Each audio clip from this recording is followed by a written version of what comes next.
Et notre invité aujourd'hui est Jean-Marc Ovas, professeur de littérature française à Sorbonne Université. Bon, il a été longtemps au CNRS et il vient d'arriver cette année à la Sorbonne, de l'autre côté de la rue.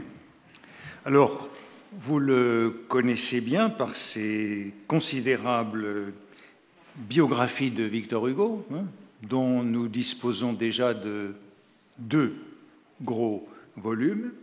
Le premier tome publié en 2001, le deuxième publié en 2008, et le troisième, je ne sais pas s'il est sous presse ou à paraître, ou que faut-il dire.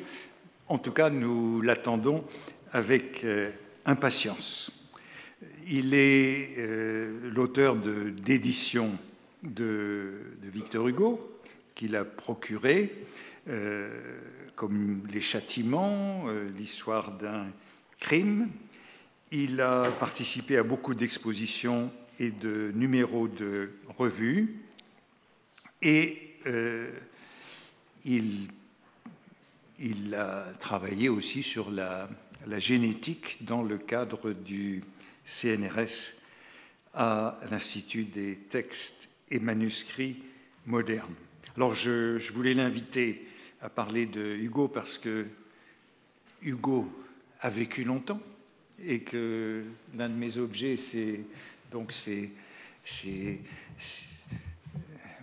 fins de la littérature au sens des fins de carrière, mais comme je vous le disais, travaillant le sujet, je ne rencontre pas le nom de Victor Hugo dans les canons de stylistes tardifs. C'est l'une des questions que je me pose et que je voudrais lui poser. Son titre est « Chantier sur l'océan, poétique du vieil Hugo ». Merci beaucoup.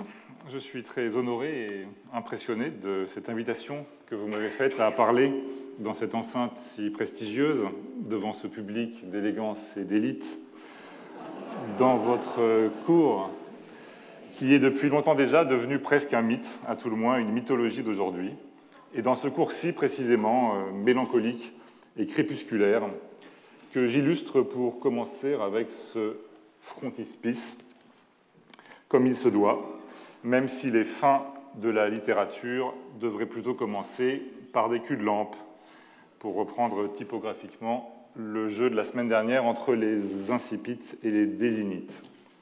Mettons que ce sera la première antithèse d'une longue série. Je commence ces fins par un frontispice. Il me sert, hélas, surtout d'alibi en faveur d'un titre que j'avais inconsidérément choisi il y a longtemps déjà, avec l'aide d'Elisabeth Russo, que je remercie. Je lui avais d'abord soumis ma poétique du vieil Hugo, que je trouvais très Valéry, Collège de France, 1937. Mais elle a insisté pour un titre un peu moins décourageant, et c'est alors que j'ai pensé à ces chantiers sur l'océan qu'on pourrait illustrer par une musique de Ravel, revisitée, comme on ne devrait pas dire, par Steve Reich. Les arpèges d'un côté, le marteau-piqueur de l'autre, ou la rencontre improbable de Vulcain et de Neptune, sinon de Mars et de Vénus. Les Hugoliens, ceci dit, ne sont pas allés chercher si loin. Ils ont reconnu les 2 derniers titres d'œuvres posthumes de Victor Hugo, publiés respectivement en 1989, c'est le volume Océan, et en 1990, c'est le volume Chantier, au pluriel, par René Journet, dans l'édition Lafon Bouquin de Jacques Sébacher et Guy Rosa, que je remercie d'être venu m'écouter, et pas uniquement en descendant de Goethe. Les Hugoliens pouvaient aussi très légitimement entendre, derrière ces chantiers sur l'océan, une allusion transparente, à force de synonymie, aux Travailleurs de la mer, le grand roman de 1866, dont vous avez ici le frontispice, dessiné par Victor Hugo et gravé par Méhol. Le dessin original, qui se trouvait à l'origine relié en tête du manuscrit du roman, est beaucoup plus sépia, mais la gravure n'est pas sans qualité. Comme dans tant de dessins dont il faisait pendant l'exil des cartes de vœux, ce qui est encore de circonstance pour 3 jours, Victor Hugo y joue avec les lettres de son nom, souvent accompagnées d'une date. Ici, elle est particulièrement visible, 1866. Entre le début et le milieu des années 60, Victor Hugo a terminé la publication de ses plus grandes œuvres, en poésie comme en roman, Les Contemplations, la première série de la Légende des siècles et Les Misérables sont derrière lui. La question qui se pose alors à lui, pour parler comme Valéry, est sans doute la suivante. Que faire après Les Contemplations, la Légende des siècles et Les Misérables? Une première partie de la réponse, ce seront Les Chansons des rues et des bois, en 1865 pour la poésie, et Les Travailleurs de la mer, en 1866 pour le roman. Des œuvres moins importantes que les précédentes, mais qui peuvent tout de même soutenir la comparaison. Entre le granit de l'exil et l'océan noir, le nom de Victor Hugo, retenu par le lierre, je meurs ou je m'attache, ou mangé par la végétation, commence indiscutablement à sombrer, même s'il occupe et éclaire toujours l'horizon de ses habits rouges, présentant comme le début d'un long coucher de soleil romantique. Ce que vous voyez vers le milieu du dessin en partie basse, ce n'est pas Notre-Dame de Paris avec la flèche de Viollet-le-Duc, qui ne serait pas très ressemblante, mais Victor Hugo, pour cause d'exil, ne l'avait pas encore vue. C'est la Durande, le bateau à vapeur du roman, avec sa cheminée centrale échouée entre les rochers d'Ouvres, au beau milieu de la Manche. Une partie du roman est consacrée à la lutte d'un homme, Gilliatt, pour sauver le bateau échoué, que l'on peut à la limite ou en très gros interpréter comme le combat de Victor Hugo pour rétablir le cours de l'histoire, de l'évolution ou du progrès empêtré dans les écueils du présent, arrêté par la nature, par les éléments, par la fatalité, par le mal, peut-être symbolisé par l'oiseau noir. Heureusement, les oiseaux blancs sont 2 fois plus nombreux. On peut aussi l'interpréter, et ce sera cette métaphore que je filerai aujourd'hui, comme la lutte finalement victorieuse de Victor Hugo contre la nature, contre les éléments déchaînés, contre ses contemporains qui le sont quelquefois aussi, contre lui-même enfin peut-être, pour se maintenir à flot pendant ces 20 dernières années. Il est debout sur un océan de notes, de papier, de fragments, de copeaux, qui aboutiront à des œuvres achevées quelquefois et plus souvent encore inachevées. Ce qui tombe bien dans notre perspective, et surtout pour mon titre, c'est que le dernier livre de Victor Hugo publié de son vivant, chez Calman Levy en 1883, permet de filer la métaphore jusqu'au bout, sinon jusqu'au but.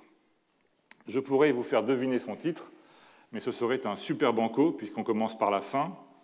À part les hugoliens patentés, je ne suis pas sûr que vous le trouveriez.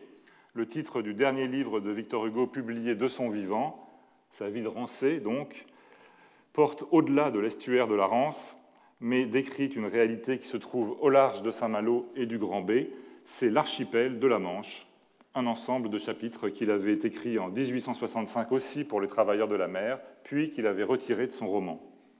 Ce n'est donc qu'à partir de la fin de l'année 1883 que l'archipel de la Manche rejoint ou complète, c'est selon les Travailleurs de la mer, ce qui donne une unité inattendue à ces 20 dernières années de Victor Hugo. Je dois renoncer, pour des questions de temps, à une lecture autre que métaphorique de ces chantiers sur l'océan. Je me permets toutefois de renvoyer ceux qui le regretteraient au numéro Hugo de la revue Genesis, paru il y a 2 ans et 2 mois, diffusé par les presses de la Sorbonne Université, lequel numéro est en grande partie consacré à la question de l'écriture et de l'édition des œuvres de Victor Hugo, ces immenses chantiers sur l'océan de sa production, pour ainsi dire, continue, dont il avait commencé à programmer la publication posthume sous le titre Océan, choisi par lui, dès 1846. Je n'en tirerai qu'une phrase parmi les dizaines de milliers d'autres, parce qu'elle me paraît particulièrement adaptée à ce cours. Cette phrase est connue, la voici. La vie est une phrase interrompue. À ce détail près, je suis confus de ne pouvoir tenir, et encore, qu'une partie des promesses de mon titre, mais je l'aurais été bien davantage encore si vous n'aviez pas commencé vous-même votre première leçon par cet éloge si inattendu de votre part, mais tout de même à la fois si juste et si déculpabilisant de l'enseignement comme art de la déception. Vous le pratiquez, aviez-vous alors confié depuis 45 ans. J'aborde pour ma part ma première année de professorat, et il me plaît d'imaginer que vous avez pensé à cette antithèse si remarquablement hugolienne pour me confier cette séance de séminaire sur le roi des antithèses, comme chacun sait. À ce compte, ces fins de la littérature devraient être des débuts et ces débuts des fins. Je commence donc par les débuts des fins ou par les fins des débuts que je place sous la devise « Junior est senior », parce que j'ai remarqué que l'on parlait volontiers latin entre ces murs. Ce paradoxe, Junior est senior, le jeune, c'est lui le vieux, n'est pas difficile à soutenir du reste. À force de s'identifier à Chateaubriand, le jeune Victor Hugo est entré dans la carrière des lettres, sinon par la faim, du moins par des chants de déploration qui n'étaient pas tout à fait de son âge. Un peu après, il n'a toujours pas 30 ans, quand il publie un recueil de poèmes intitulé « Les feuilles d'automne ». Charles Nodier, l'autre mentor de Victor Hugo, plus près en âge de Chateaubriand que de lui, mais géographiquement beaucoup plus proche de lui que de Chateaubriand, puisqu'ils sont nés tous deux à quelques mètres de distance dans Besançon, vieille ville espagnole, Charles Nodier consacre l'ouverture de son long et remarquable compte-rendu des feuilles d'automne dans la Revue de Paris de décembre 1831 à ce qui lui semble être une véritable incongruité. Et il commence par le titre qu'il fait suivre d'un point d'exclamation. « Feuilles d'automne ! Que ce titre serait heureux pour les dernières poésies d'un vieillard, pour ces pensées assujetties au maître et à la prosodie qu'il laisse tomber une à une autour de sa fosse, avec les dernières fleurs et les dernières feuilles des arbres qu'il y a plantés. Telles devaient être les inspirations de cet homme du Galèze que nous a raconté Virgile. La Fontaine aurait pu l'attacher à ces vers délicieux où il se demande tristement s'il a passé le temps d'aimer. Il exprime bien la double puissance d'une organisation tendre et passionnée, mais vaincue par la nature. Cet élan d'une âme qui vit toujours au milieu des ruines d'un corps qui tombe. » Nodier continue sur ce ton en passant progressivement aux confidences, en reconnaissant qu'il a quelque intérêt personnel à croire à l'existence, je le cite, d'étincelles ardentes sous la cendre des vieux volcans, à la possibilité, je le cite toujours, d'éveiller une muse une fois que l'on a dépassé la moitié d'un siècle. Il avait 51 ans quand il écrivait cet article.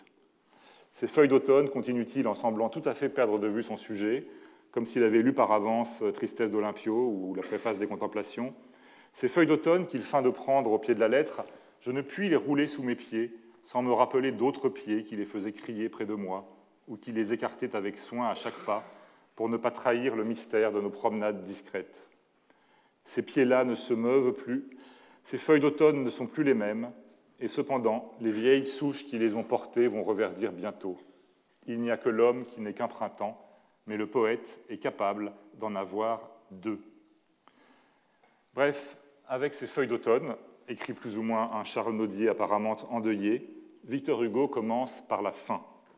Il coupe l'herbe sous le pied de ses contemporains plus âgés, qui incarnent la littérature de leur temps et qui pourraient, eux, grâce à ses prestiges, rajeunir. En un mot, en se vieillissant inconsidérément, il les empêche à la fois d'être vieux et de paraître jeunes. Après cette digression, Nodier revient à son sujet de la plus bizarre des manières, en appelant Victor Hugo par son seul prénom, ce qui est très rare et donc particulièrement frappant dans la littérature de cette époque-là. Il fallait, Victor, laisser ces feuilles d'automne à vos vieux amis. Vous avez pris assez à la postérité pour ménager un peu cette génération qui s'efface et qui aimait votre gloire, dont elle ne jouira pas longtemps. Il faut des couronnes plus fraîches à vos 29 ans, déjà comblés de tant de succès, encore plein de tant d'espérance. Cet article, qui est aussi le dernier de Charles Nodier sur la poésie de son jeune compatriote, ne commence qu'après cette longue captatio benevolentiae. Il y revient encore à la fin en expliquant que, ces jours se faisant rares à son âge, ces feuilles d'automne l'avertissent qu'il ne verra peut-être plus celles du printemps. C'est ainsi qu'il prend congé de Victor Hugo dans la Revue de Paris en décembre 1931, en lui reprochant avec une bienveillance toute paternelle de s'être installé sur un terrain qui n'était pas le sien. Vous avez deviné la résolution dialectique du junior est senior, d'autant que le latin se lit dans les deux sens. À ce junior est senior de la jeunesse va immanquablement faire écho à un senior est junior de la vieillesse, et vous allez trouver que je ne me suis pas beaucoup fatigué pour mon plan. Ce senior est junior, le voici. Nous sommes une bonne trentaine d'années plus tard. Nodier est en effet mort depuis bien longtemps. C'est la loi, nul ne peut s'y soustraire. Victor Hugo lui-même, à 63 ans, est alors bien plus âgé que Nodier lorsqu'il écrivait son article sur les feuilles d'automne. Et ce titre, Senior est Junior, que vous avez sous les yeux sous sa forme manuscrite, est celui d'un poème emblématique des chansons des rues et des bois. Emblématique, pourquoi ? Parce que c'est une devise qui sonne comme un programme. Victor Hugo, qui n'a plus rien à prouver, s'amuse à annexer désormais, ou à tenter d'annexer désormais, non plus le terrain de ses aînés, mais ostensiblement celui de ses cadets, en leur faisant la morale par-dessus le marché. Le vrai jeune, c'est celui qui est vieux.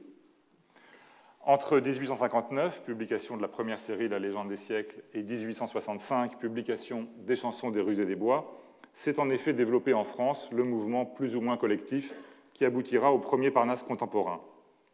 Victor Hugo le suit à distance, depuis l'exil, mais avec une intuition très juste de ce qui est en train de se passer. La dédicace des Fleurs du Mal au poète impeccable, au parfait magicien ès-lettres françaises Théophile Gautier, notamment, ne lui a pas échappé, si bien qu'il choisit pour son nouveau recueil la forme unique du quatrain de vers court, qui était celle utilisée exclusivement par Théophile Gautier dans Émaux et Camée. Vous en avez un exemple sous les yeux, avec les 2 premiers vers de la première section de ce long poème, qui sont bien des octosyllabes. La différence de couleur vient de ce que Victor Hugo a collé dans son manuscrit bleu réservé à l'édition, sur lequel il s'est contenté d'ajouter le titre, des feuilles détachées de son album blanc de 1865. C'est un poème sur la succession des générations au sens large, qui commence par ces 2 exclamations étonnantes. Comme de la source on dévie, qu'un petit-fils ressemble peu. Le futur auteur de L'art d'être grand-père n'est pas encore grand-père, mais il a rayé d'un trait de plume le mot dérivé qu'il avait écrit. D'abord, qu'un dérivé ressemble peu, pour le remplacer par un petit-fils prémonitoire. Depuis Hernani et les Burgraves, il a bien souvent mis en scène la dégénérescence dans la succession des générations, mais il l'a rarement fait avec une telle économie de moyens. Ce n'est plus la longue galerie de portraits du 3e acte d'Hernani, ce sont 8 syllabes, pas une de plus, et un emploi à l'absolu du verbe ressembler particulièrement étonnant. Le TLF lui-même n'en signale aucun autre pour ce verbe transitif indirect, c'est-à-dire toujours suivi d'un complément, qui manque ici. Si l'on se risquait à le corriger, on entendrait trop distinctement que ces petits-fils littéraires ne lui ressemblent pas et qu'ils ont trop dévié de leur source. Dans le rythme d'Émaux et Camée, les chansons des rues et des bois forment bien, comme l'écrit Jacques Sébacher, la farce la plus inattendue que Victor Hugo a jouée à ses disciples et rivaux. Et comme ce changement spectaculaire de forme, surtout après les longs poèmes en alexandrin de la légende des siècles, s'accompagne d'un net rajeunissement de l'inspiration, Victor Hugo s'inquiète soudain, avant de lancer son recueil, de sa réception, ce qui est assez inhabituel chez lui. Il venait certes d'être échaudé par le médiocre accueil fait à son essai sur Shakespeare en 1864, qui était entre parenthèses aussi une charge contre l'art pour l'art et les nouvelles orientations de la poésie française. Le terrible Francisque Sarcey en avait aimablement salué la parution en titrant son article du Nain jaune d'une expression bien connue renouvelée de Plutarque, « Le grand Pan est mort ». Et Victor Hugo avait écrit à Auguste Vacry 15 jours plus tard après la sortie de cet article, qui n'était pas le seul de son espèce, « Je crois que je commence à être de trop. Je vais garder le silence pendant 4 ou 5 ans. » La date de cette lettre, la date de la lettre d'où est tirée cette déclaration étonnante, 22 mai 1864, fait rêver, c'est le jour de sa mort, à 21 ans près.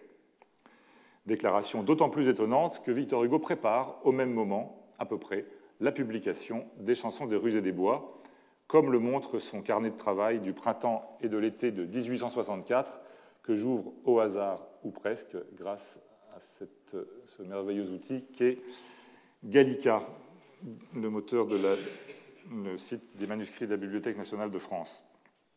Vous voyez, en voyant cette page de carnet, que Victor Hugo n'a pas l'air inoccupé. Les pages sont couvertes d'écritures diverses et peu lisibles, jetées rapidement, dans tous les sens, à l'encre et au crayon. Les fameux traits verticaux ou obliques signalent les fragments utilisés. En haut, à droite, le seul passage non biffé est écrit au crayon, ce qui le rend encore moins lisible que les autres. Le voici agrandi et remis dans le sens de la lecture. Il parle des chansons des rues et des bois, c'est écrit au sommet en abréviation, et voilà ce qu'il dit. « Que dira-t-on d'entendre ce chant d'alouette sortir de mon trou de hibou ?» Cette question anticipée est formulée sur un mode propre à l'écriture même du recueil, car vous avez entendu qu'il s'agissait ici encore de 2 octosyllabes, c'est-à-dire de la fin d'un quatrain ébauché. Mais à défaut d'avoir cette question sous une forme aboutie, nous avons mieux, grâce aux privilèges que nous donne, sinon l'âge, du moins la distance, nous avons la réponse, et même plusieurs réponses, à cette interrogation inhabituellement inquiète. Nous l'avons d'abord sous sa forme brutale et comique dans les articles publiés après la sortie du recueil par Barbé d'Aurevilly ou par Louis Veuillot. Je choisis le second parce qu'on l'entend moins souvent. Monsieur Hugo est né en 1802, rappelle Louis Veuillot dans son article sur les chansons des rues et des bois, ce qui le mène aux environs du point de maturité où se trouvaient les deux vieillards qui s'introduisirent près de Suzanne. Sous la copie du tableau que Rubens a fait de l'entreprise de ses amoureux, le graveur a écrit « Turpe senilis amor ». Ce tableau, le voilà. Le graveur, c'est Paulus Pontius, qui interprète la Suzanne et les vieillards de Rubens.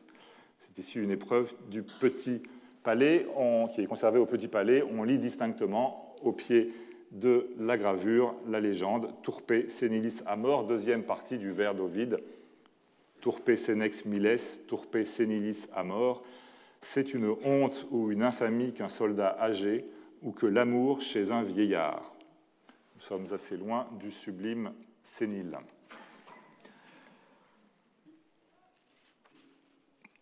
Louis Veuillot reprend.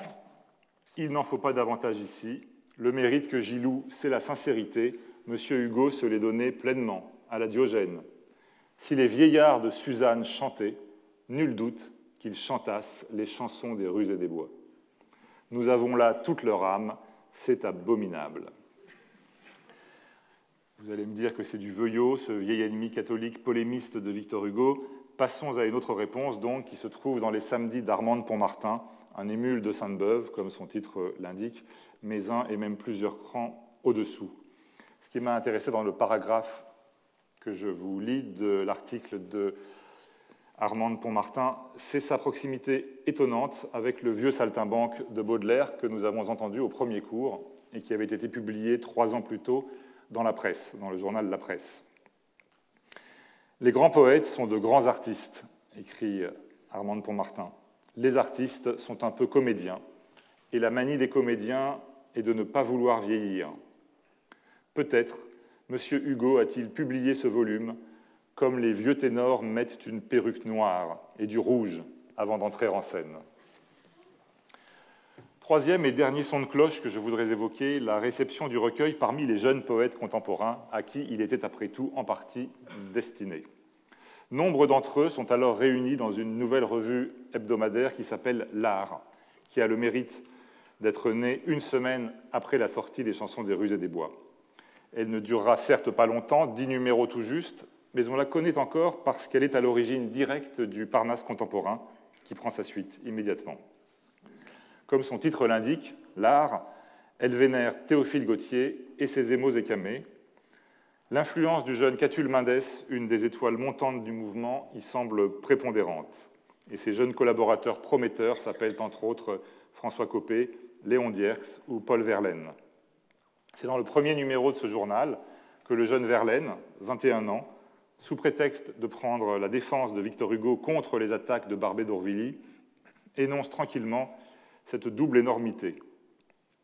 Certes, donc on est une semaine après la publication des chansons des rues et des bois, certes, à mes yeux, les Contemplations ne sont pas le chef-d'œuvre d'Hugo, tant s'en faut. Je les trouve même son livre le plus faible. Mais ce n'est pas une raison pour insulter au génie, même défaillant. Et il y a un petit astérisque après son livre le plus faible et une note en caractère gras avec les chansons des rues et des bois. On n'en saura pas plus pour ce numéro. Le vrai compte-rendu des chansons des rues et des bois paraît 15 jours plus tard, donc 2 numéros plus tard, sous la plume d'un camarade de jeunesse de Verlaine, bien oublié aujourd'hui, qui s'appelle Mio Frochot, qui publie un compte-rendu assez long mais très clair. L'erreur commise par notre grand poète est de croire que l'on pouvait redevenir jeune. On n'a qu'une jeunesse. Formulation qui est exactement l'inverse de ce que Nodier avait écrit au moment de la publication des Feuilles d'automne, quand il disait que les poètes pouvaient avoir de jeunesse. Il s'efforce, mais en vain, d'être gai, comme elle est triste, cette joie. C'est là, en effet, l'erreur capitale qui se ressent dans tout le volume, d'avoir cru pouvoir impunément redevenir jeune à volonté. L'entreprise était au-dessus des forces humaines. Cela perce dans chaque ligne, on le sent dans chaque vers, etc., etc. Bref, à la fin de l'article, le critique renvoie pour finir le poète chassé sur d'autres terres que celles de la jeunesse. Qu'il nous soit permis, en terminant cette rapide étude, de souhaiter que Victor Hugo revienne promptement à son ancienne manière, c'est-à-dire qu'il laisse de côté ce petit vers où son génie puissant semble mal à l'aise, et dernièrement encore employé d'une façon si merveilleuse par Théophile Gautier dans Émaux et Camée, et qu'il produise de nouveau un livre comme La légende des siècles, évidemment le chef-d'œuvre poétique du XIXe siècle. On le voit, la volonté d'un artiste au sommet de son art d'intégrer les évolutions de ses jeunes contemporains n'est pas sans danger. Il paraît même à bien des égards plus difficile de se rajeunir que de se vieillir. En tout cas, les chansons des rues et des bois, avec son senior est junior provoquant, offrent à ce sujet un cas d'école, parnassienne, certes, mais aussi universelle. On ne peut qu'admirer la leçon qu'en avait tirée sur le champ l'amusant Timothée Trim dans le Petit Journal, en tête de son compte-rendu de 1865. Victor Hugo, écrivait-il, a eu un destin singulier. Il aura, dans sa jeunesse, été discuté par les vieux. Il est, dans sa vieillesse, discuté par les jeunes. Ce qui est certain, c'est que Victor Hugo, déjà refroidi par l'accueil fait à son William Shakespeare en 1864, n'est guère satisfait en 1865 de la réception des chansons des rues et des bois. Il revient donc à son idée de garder désormais un silence prudent. Et telle sera bien la première de ces nouvelles stratégies, moins frontales, plus subtiles, dont je voudrais donner deux exemples. La première stratégie, c'est donc de se taire, du moins pour ce qui concerne les recueils de poèmes.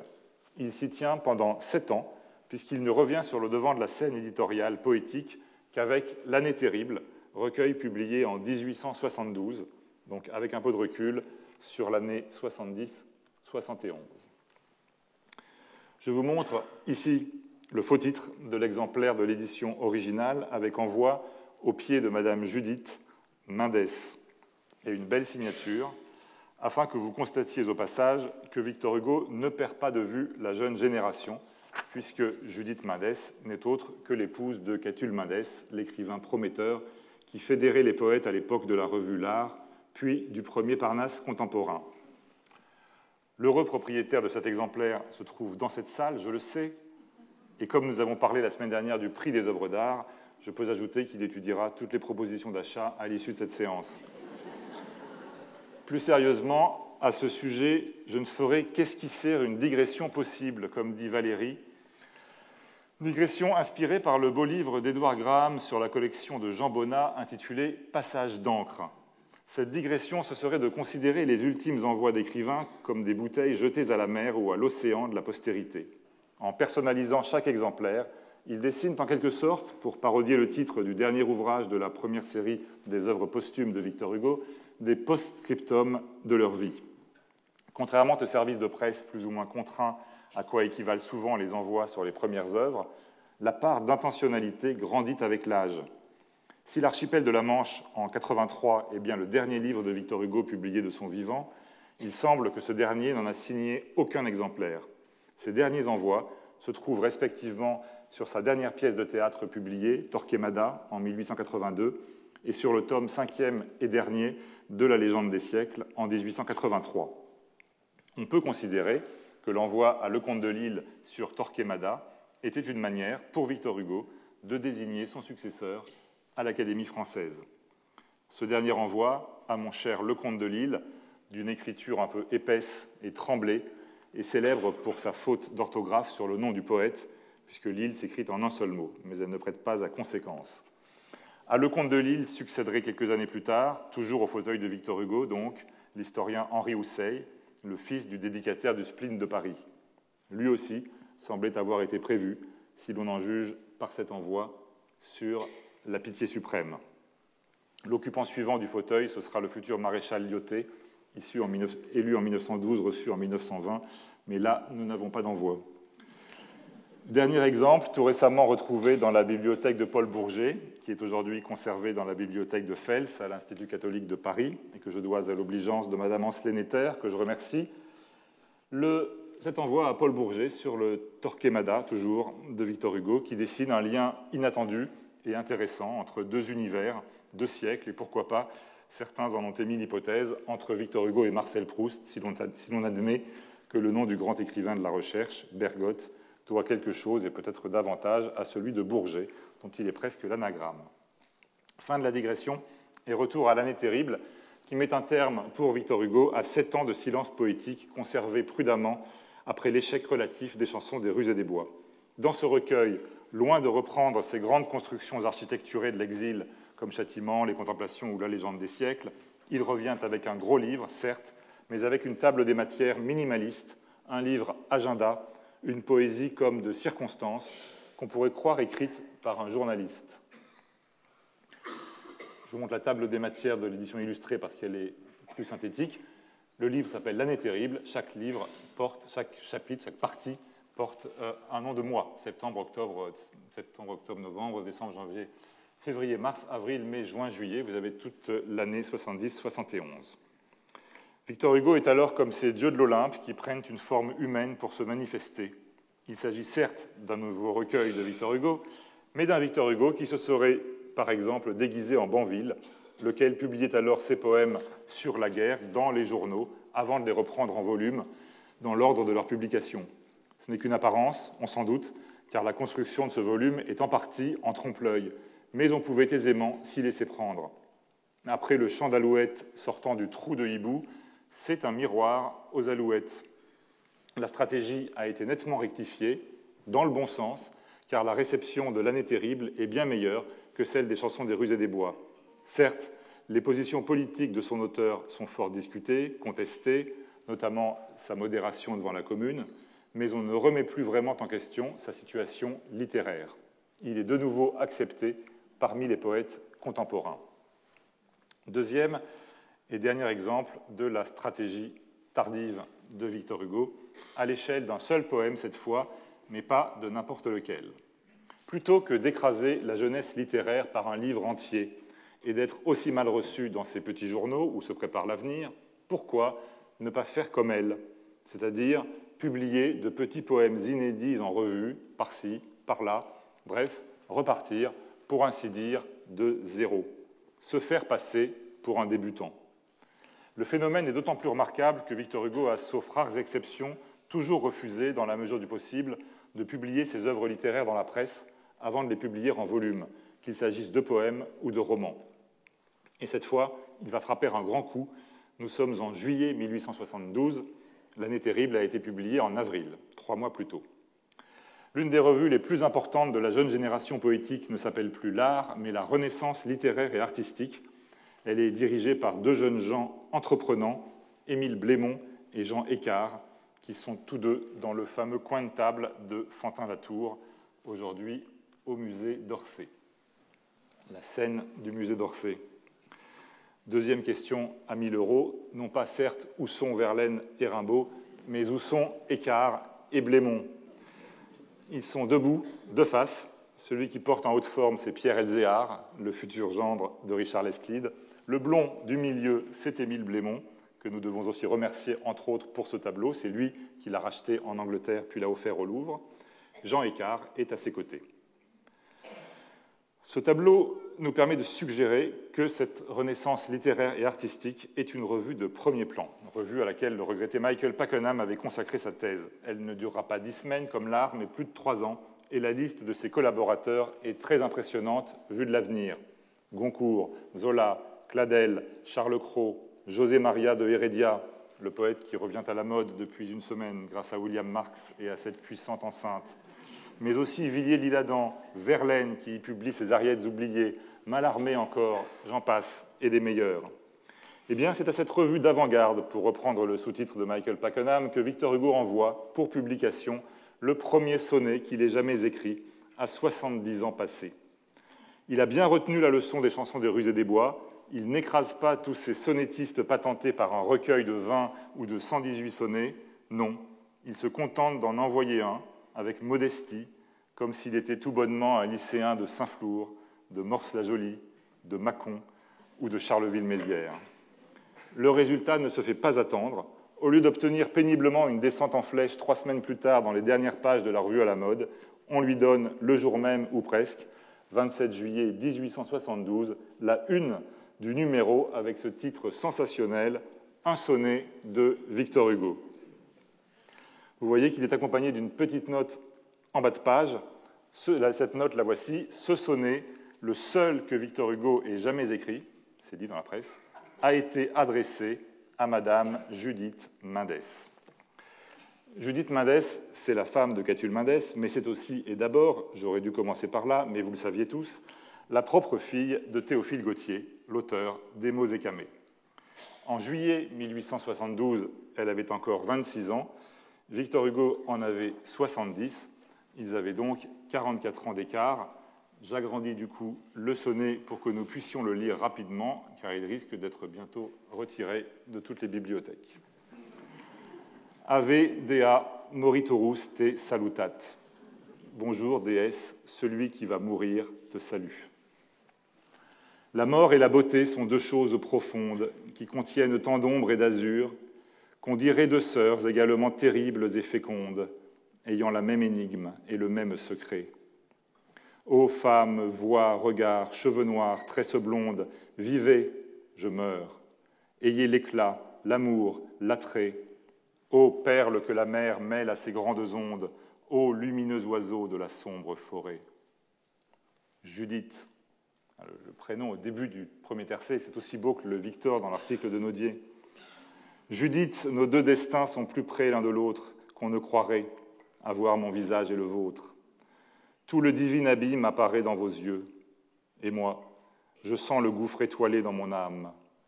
Nous sommes tous les deux voisins du ciel, madame, puisque vous êtes belle et puisque je suis vieux. 44 ans d'écart, me direz-vous, mais que faisait son père, sinon son mari? Eh bien, c'est une histoire étonnante, car voici ce que Théophile Gautier avait écrit dans son fameux rapport commandé par l'État sur les progrès de la poésie française depuis 1830. C'était en 1867, soit 2 ans après la publication de ses chansons des rues et des bois, qui reprenaient si ostensiblement la forme d'Émaux et Camée. Le rapport de Théophile Gautier est publié en 68. Judith avait alors 22 ans. Voilà ce qu'écrit Théophile. On a remarqué toutefois que Victor Hugo, le grand forgeur de maîtres, l'homme à qui toutes les formes, toutes les coupes, tous les rythmes sont familiers, n'a jamais fait de sonnet. Goethe s'abstint aussi de cette forme pendant longtemps, ces deux aigles ne voulant sans doute pas s'emprisonner dans cette cage étroite. Cependant, Goethe céda, et tardivement, il composa un sonnet qui fut un événement dans l'Allemagne littéraire. Goethe avait en effet 58 ans quand il composa son premier sonnet. Il avait rencontré à Iéna Wilhelmine Herzlieb, dite Mina, dont la grâce, la jeunesse, 18 ans, et peut-être le nom, Herzlieb, c'est un programme, le cœur et l'amour, lui inspirèrent une grande passion. C'est sur ces entrefaites que le poète Zacharias Werner proposa un concours de sonnets pour célébrer Wilhelmine. Goethe se lança dans cette course, prenant plaisir, dit-on, à surmonter sa passion en contraignant son inspiration dans les formes rigoureuses du sonnet. Presque comme Victor Hugo plus tard, il écrivit dans son journal, à la date du 11 décembre 1807, ce seul mot « sonnet », avec un point d'exclamation. Car on connaît aussi, pour la même raison, Hugo l'a écrit dans son journal, le jour où il a écrit son sonnet à Judith, c'était le 12 juillet 1872. Puis Goethe composa coup sur coup, non pas un, comme le dit Théophile Gautier, mais 17 sonnets qui forment un seul cycle. On raconte qu'il y en eut même 20, mais que 3 furent perdus. Il n'en écrivit jamais d'autres. L'histoire ne dit pas s'il remporta le concours, mais ce cycle de sonnets marque le seuil de la dernière manière de Goethe poète, avec notamment l'arrivée du motif du renoncement amoureux, si important dans les affinités électives, et dans Wilhelm Meister. Les points communs avec Victor Hugo sont troublants. Les sonnets tardifs de Goethe, expression d'une nouvelle esthétique, se placent sous le signe de la passion amoureuse pour une jeune femme et de la rivalité littéraire. À l'époque de son sonnet, Judith a certes 8 ans de plus que Mina, mais vous avez eu le temps de calculer que l'écart d'âge est plus grand de 3 ans dans le cas de Victor Hugo. Et là-dessus se greffent, avec le sonnet, des questions de forme, ces questions qui intéressaient tant Paul Valéry. L'un de ses articles majeurs à ce sujet, conférence radiodiffusée de 1935 pour le 50e anniversaire de la mort de Victor Hugo, s'intitule justement « Victor Hugo, créateur par la forme ». Dans ses réflexions, qui excèdent largement cet article sur la poétique du vieil Hugo, Valéry y revient régulièrement. Son expression la plus aboutie, par ses erreurs comme par ses intuitions, aussi considérables les unes que les autres, se trouve dans une digression d'un autre article fameux, plus ancien, 1924, « Situation » de Baudelaire. Il est question, dans ce passage, des œuvres de Victor Hugo publiées après la mort de Baudelaire. Je leur attribue une importance technique infiniment supérieure à celle de tous les autres vers d'Hugo. Ce n'est pas le lieu, et je n'ai pas le temps de développer cette opinion. Je ne ferai qu'esquisser une digression possible. Ce qui me frappe dans Victor Hugo, dit Paul Valéry, c'est une puissance vitale incomparable. Puissance vitale, c'est-à-dire longévité et capacité de travail combinées, longévité multipliée par capacité de travail. Pendant plus de 60 années, cet homme extraordinaire est à l'ouvrage tous les jours, de 5 heures à midi. Il ne cesse de provoquer les combinaisons du langage, de les vouloir, de les attendre et de les entendre lui répondre. Il écrit 100 ou 200 000 vers et acquiert par cet exercice ininterrompu une manière de penser singulière que des critiques superficielles ont jugé comme ils le pouvaient. Mais au cours de cette longue carrière, Hugo ne s'est pas lassé de s'accomplir et de se fortifier dans son art. Et sans doute, il pêche de plus en plus contre le choix, il perd de plus en plus le sentiment des proportions, il empâte ses vers de mots indéterminés, vagues et vertigineux, et il y place l'abîme, l'infini, l'absolu, si abondamment et si aisément que ces termes monstrueux en perdent jusqu'à l'apparence de profondeur qui leur est accordée par l'usage. Mais encore, quels vers prodigieux, quels vers auxquels aucun vers ne se compare en étendue, en organisation intérieure, en résonance, en plénitude, n'a-t-il pas écrit dans la dernière période de sa vie, dans la corde d'airain, dans Dieu, dans la fin de Satan, dans la pièce sur la mort de Gautier, l'artiste septuagénaire qui a vu mourir tous ses émules, qui a pu voir naître de soi toute une génération de poètes et même profiter des enseignements inappréciables que le disciple donnerait au maître si le maître durait, le vieillard très illustre atteint le plus haut point de la puissance poétique et de la noble science du versificateur. Hugo n'a point cessé d'apprendre par la pratique.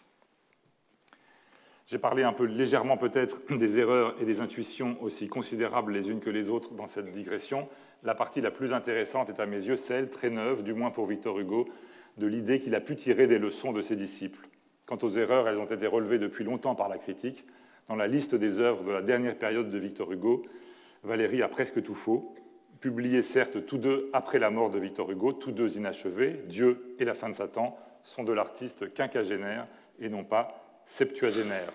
En revanche, l'accord de d'airain, qui est aussi posthume, est bien une sorte d'appendice à l'année terrible, et la pièce sur la mort de Gautier est fatalement ultérieure à la mort de Gautier, le 23 octobre 1872, 3 mois, si vous suivez bien, après la publication à la une de la Renaissance littéraire et artistique du sonnet à sa fille, dont il avait inconsciemment passé commande dans un rapport officiel du Second Empire.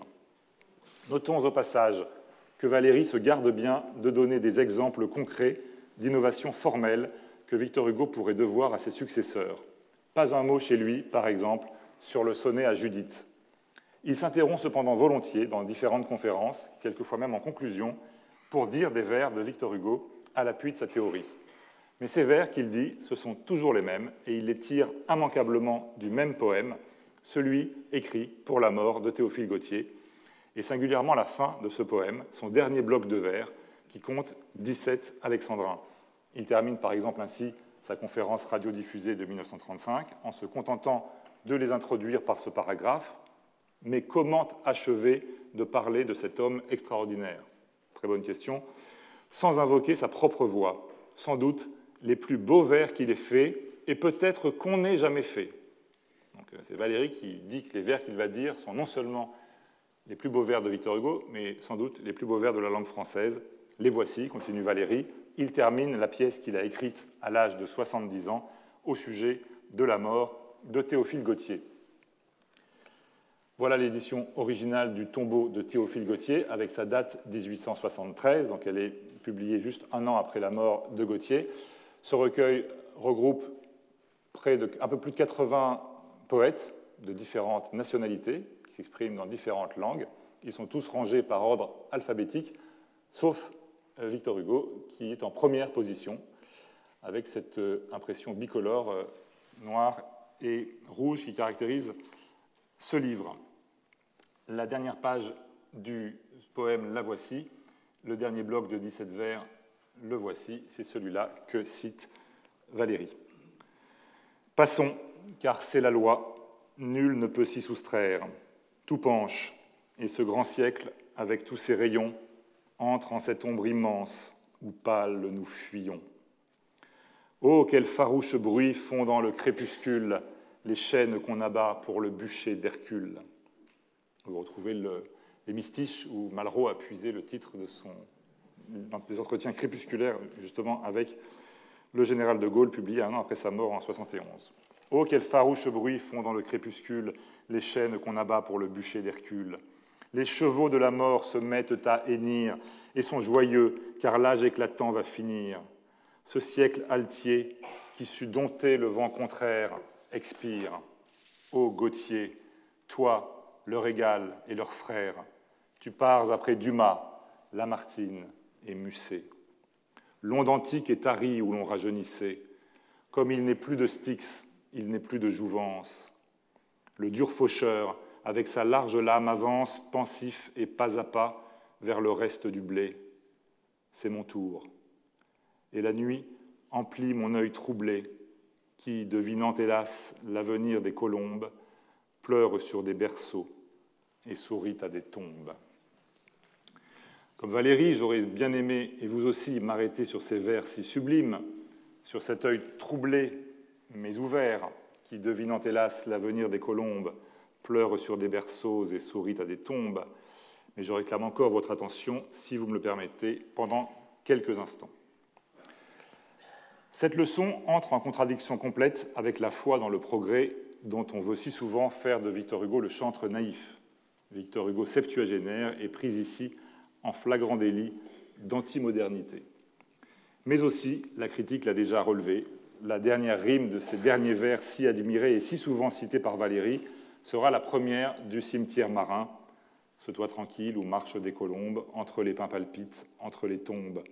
Les fins de la littérature des uns seraient les débuts de celle des autres. Ou pour le dire comme ce vers de Lucrèce que Victor Hugo commentait volontiers, notamment dans la préface de La Légende des siècles et dans Les Misérables, quasi cursores, vitae lampada tradunt. Comme les coureurs, ils se transmettent les flambeaux de la vie. Un dernier mot, donc, sur cette ultime transmission. Maurice Barrès, dans ses mémoires, a mis drôlement l'accent sur ce Victor Hugo qui a su reconquérir sa place parmi les poètes contemporains. Sa pièce de vers en tête du tombeau de Théophile Gautier, écrit-il dans ses mémoires, « Ça, c'est des coups qu'on ne pardonne pas. » Elle leur criait bien autre chose que la supériorité de l'auteur, leur néant. Et ainsi, chaque fois. Il était difficile de ne pas dire pour finir, car on n'en finira jamais, un mot, un seul mot, un dernier mot de l'enterrement de Victor Hugo, dont nous allons fêter cette année le 135e anniversaire. Car pour parler avec le négligé calculé de Barrès dans ses mémoires, comme fin de la littérature, il se pose là. Même si l'événement l'excède, on ne le voit que trop dans Les Déracinés ou dans ce cri « Le grand Pan est mort » qui sera de nouveau poussé, il a été vécu par beaucoup comme une mort de la poésie, ou d'une certaine poésie, comme il était le vers personnellement. Le paragraphe célèbre de Crise de vers de Mallarmé commence ainsi « Un lecteur français, ses habitudes interrompues à la mort de Victor Hugo, ne peut que se déconcerter. » Mais j'ai annoncé que je ne voulais en dire qu'un mot, et ce mot de 3 lettres, pas de 5 lettres, je le trouve dans le discours du vicomte de Vaugué, qui reçoit Barrès à l'Académie française en janvier 1907. À la mort de Victor Hugo, lui rappelle-t-il sans doute en connaissance de cause, et là je lui cède la parole, comme les maréchaux de Napoléon après les adieux de Fontainebleau, vieux et jeunes auteurs s'écriaient en revenant du Panthéon « Ouf !» Ils n'étaient pourtant pas encore au bout de leur peine, là c'est moi qui ajoute, puisque entre cette date, 1er juin 1885 et le centenaire de Victor Hugo en 1902, allait paraître chaque année, comme si la mort n'avait rien changé, un nouveau livre de lui. Mais c'est une autre histoire, celle précisément de ces chantiers sur l'océan par lesquels nous avons commencé. Merci.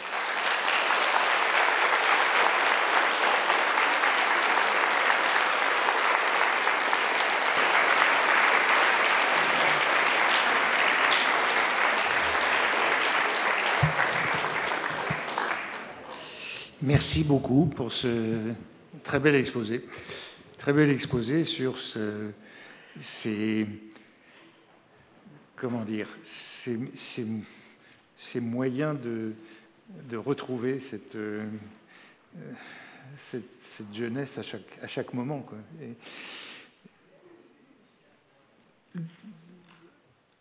Après les chansons des rues et des bois, donc ce sentiment cette prudence que vous avez décrite avant de revenir avec discrétion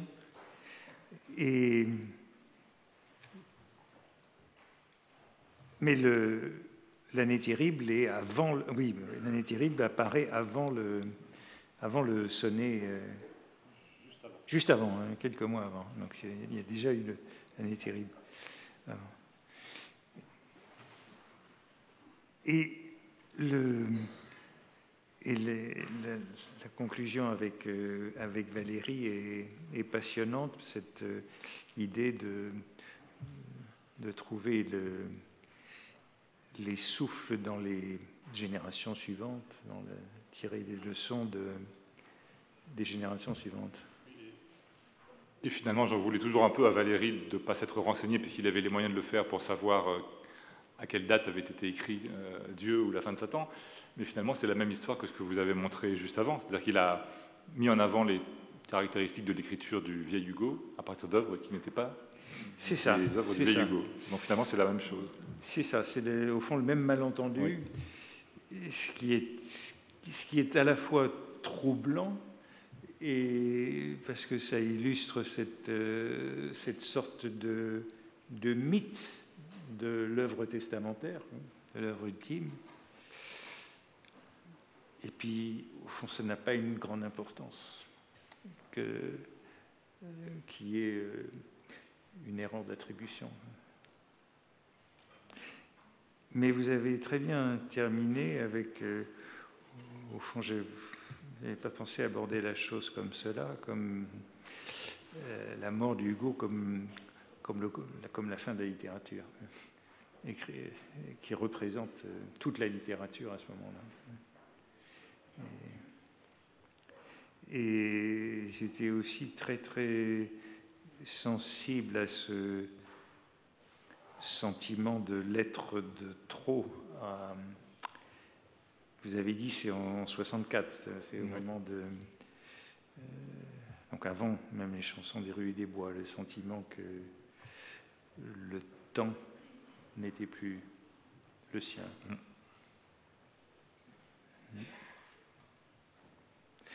Dans mon souvenir, vous évoquiez le compte-rendu par Veuillot des chansons des rues et des bois. Dans mon souvenir, il sauvait certains des poèmes des chansons des rues et des bois. Oui, j'ai pris le passage le plus amusant avec cette gravure, mais en fait, oui, c'est pas une descente en flèche. C'est pas une descente non. J'ai l'impression plutôt au contraire, même. Oui, enfin, c'est partagé, mais il est quand même assez violent. Il y avait un certain nombre de poèmes qui étaient sauvés. Donc. Oui, un certain nombre de contemporains ont été, je pense que c'est Huysmans dans Harbour, hein, extrêmement impressionné par la maîtrise technique d'Hugo dans ce recueil. Oui. Et juste une question complémentaire. Vous avez parlé de la réception de la poésie.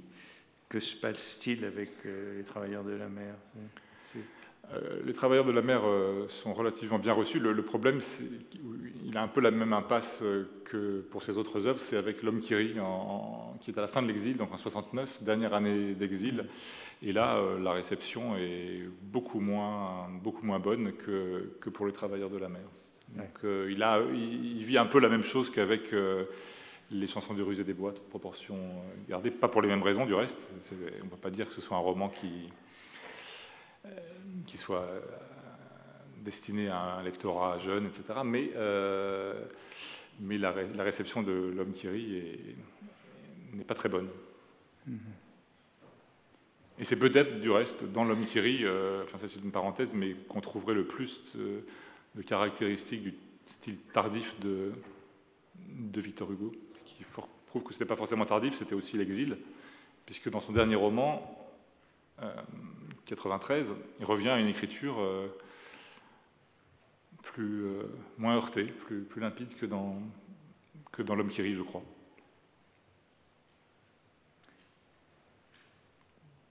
Donc vous admettriez dans une œuvre comme celle-là quelque chose du style tardif tel qu'il est analysé par...